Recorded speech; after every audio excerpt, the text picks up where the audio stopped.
Hello everyone and welcome to The No Show. I'll be your host Nathan Orenstein, and today I'm going to be ranking every movie directed by Darren Aronofsky. Darren Aronofsky is an American filmmaker who debuted in the late 90s. He might not be a household name, but you're probably familiar with his work, whether it's Black Swan or Requiem for a Dream, or more recently, The Whale and 2025's Caught Stealing. Aronofsky is a personal favorite director of mine because the themes he explores are so interesting, and he does so in a way that's entirely his own. His films are often about obsession, addiction, religion, or spiritualism, sometimes more than one of those in any given film.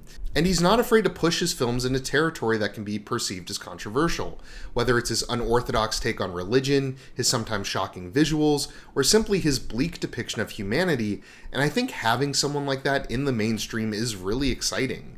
I've also got a bit of a personal connection to Darren Aronofsky's work because his debut film Pi is what really got me into film in the first place when I first watched it probably 12 or so years ago, but that's a story for another time. Anyway, here's my ranking of his 9 feature films. At number 9 we have 2014's Noah, written by Aronofsky and Ari Handel.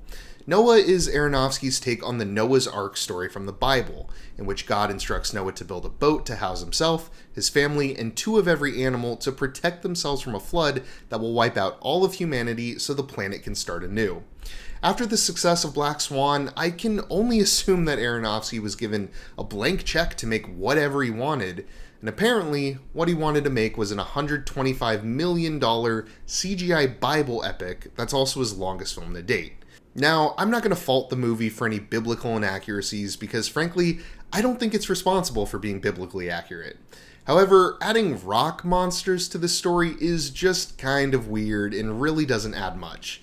The movie is also bleak as hell, which isn't unexpected seeing that this is an Aronofsky film after all, but it just doesn't really hold up with Russell Crowe at the center of it. His performance alone drags this movie so far into the depths of melodrama that the tone Aronofsky was going for is just completely destroyed. But what ultimately kills this movie for me is that it's generally very boring. There are some high points for certain, notably when Russell Crowe's Noah becomes so obsessed with fulfilling God's prophecy correctly that he pretty much goes insane, putting everyone trapped on this boat with him in danger. But everything else is bland, and this simple story is way too stretched out over the 2+ hour runtime. Noah is Darren Aronofsky's only bad movie in my opinion, and it was an easy choice for the bottom spot. At number 8 we have 2006's The Fountain, written by Aronofsky. The Fountain is perhaps Aronofsky's most ambitious film, weaving together the lives of a 16th century conquistador, a modern-day scientist, and a futuristic space traveler to tell a story about mortality and whether or not it's a problem that needs to be cured. The Fountain has a lot going for it, from Hugh Jackman's great lead performance as each of the characters I just described, to its beautiful music, to its powerful ideas that really stick with you. That being said, it just never really clicked for me. At just over 90 minutes long, it doesn't feel like it has enough time to explore 3 different lives in depth, and by switching between them with some frequency, I think it just never gave me the chance to fully buy into any of them. And for whatever reason, its clean, yellow-heavy visual style just didn't work for me, even though a lot of people note this as a highlight.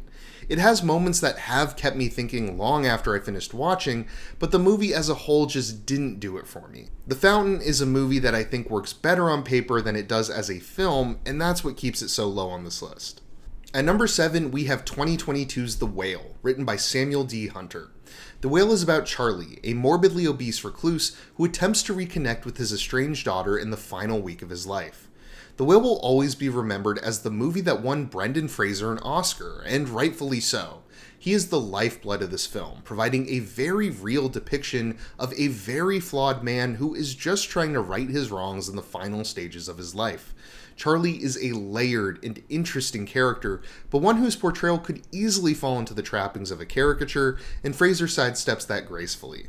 The rest of the movie is admittedly pretty forgettable Oscar bait though, even though it is a good film.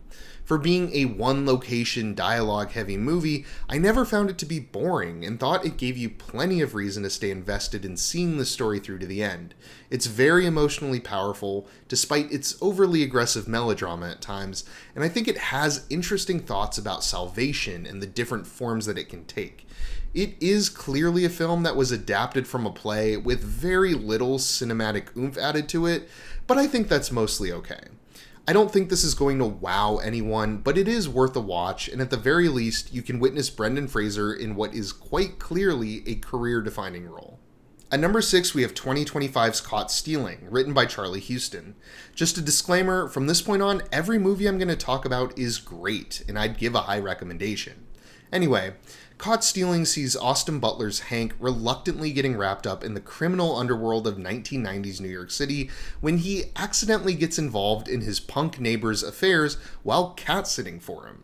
Caught Stealing is, without a doubt, the least Aronofsky film in existence, and I'd use a special word to describe it that I've never used to describe any of his other movies. Fun. This is sort of a Guy Ritchie meets the Coen brothers type crime thriller with equal parts comedy and violence, but there's still some Aronofsky flair in there for sure, particularly in the character of Hank, a bartender whose baseball career was brutally cut short due to a drunk driving accident that both killed his friend and destroyed his knee. Hank grapples with his past and his purpose throughout the film in a way that can honestly get pretty dark, both adding depth to the film and admittedly bringing some inconsistency to the tone. Overall, though, this really is an action-packed romp through the criminal underbelly of New York, complete with competing gangs, backstabbing, and an awesome punk soundtrack provided by Idols. It is entirely new territory for Aronofsky, but I think he kills it here, even if his personal touch isn't felt as strongly throughout this thing. I think Caught Stealing is one of the best movies of the year so far, and I highly recommend you go check it out in theaters. At number 5, we have 1998's Pi, written by Aronofsky.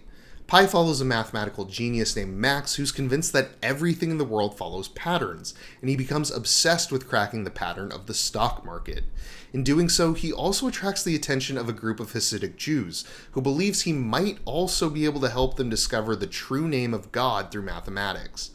Pi is Aronofsky's feature film debut, and it really is the kind of debut that sets the tone for the rest of a career.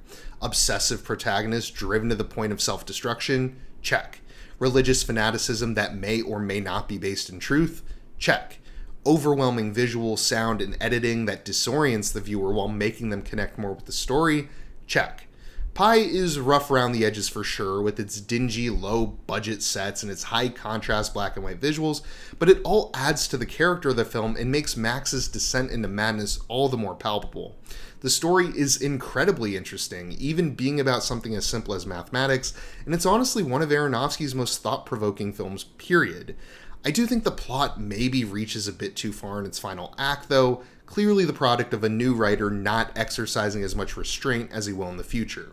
But as a whole, Pi is a visceral, punchy, paranoia-laced film that moves at a breakneck pace and is constantly presenting you with interesting ideas.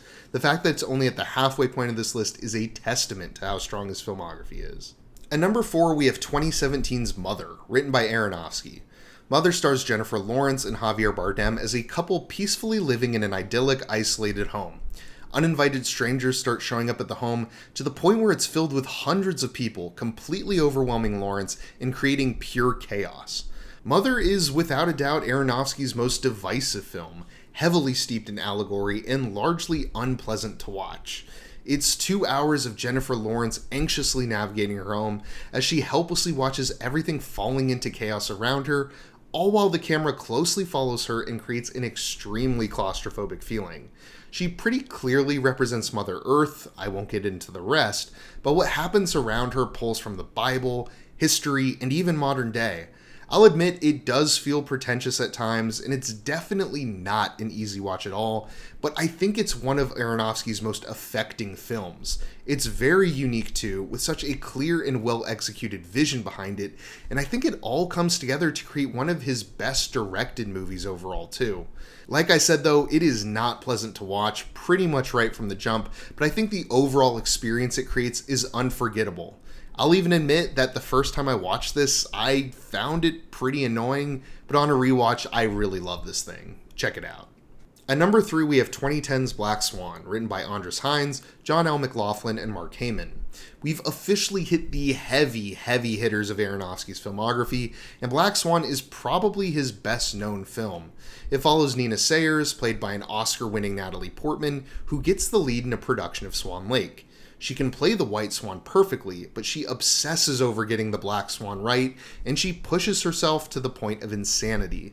Black Swan is Aronofsky's most visceral depiction of obsession, pushing past the boundaries of a psychological thriller and into the horror genre, as Nina really seems to lose her mind. It's one of those movies where you're never quite sure what's real and what's not, and to see that presented in the perfectionist world of ballet is really interesting.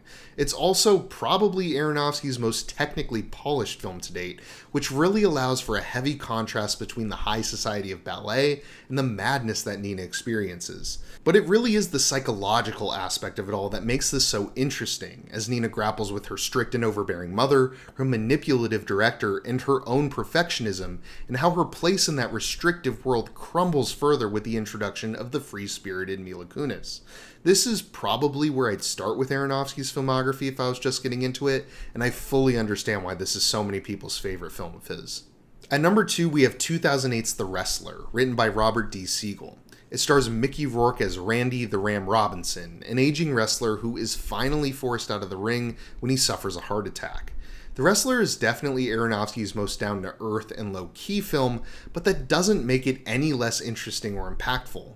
Ram is, for my money, the most interesting character to appear in any of his films, as he's really forced to confront what life will be without the one thing that's defined his entire existence. He has to essentially rebuild his life and start anew, as he attempts to reconnect with his estranged daughter and to finally have a romantic relationship with an aging stripper he's been friends with for a while.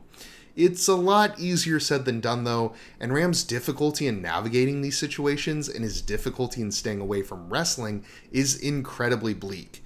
Despite its warm-ish presentation and down-to-earth sensibilities, The Wrestler is arguably Aronofsky's most hopeless film, offering little solace as Ram tries and fails again to find his place in this world.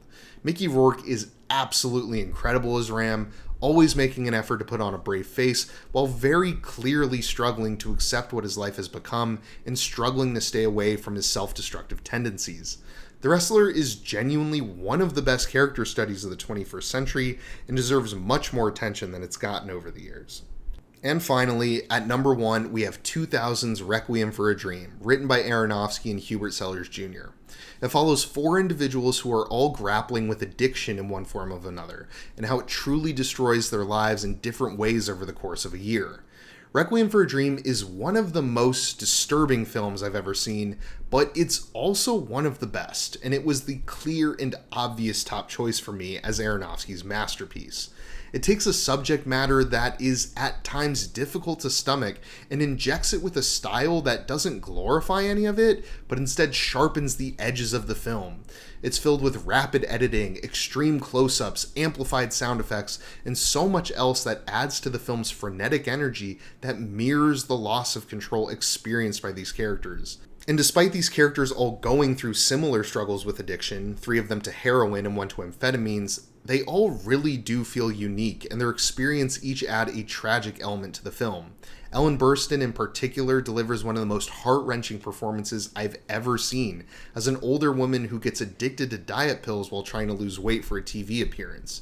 She serves as a reminder that addiction can take many forms and affect anyone, and her inclusion here is proof that the movie is really covering as many bases as it can, while still telling such interconnected stories. It manages to be both completely devastating and hyper-stylized, combining to make a film unlike any other and one that could only be made by Darren Aronofsky. Like I said, it was the only choice for me to put in the top spot.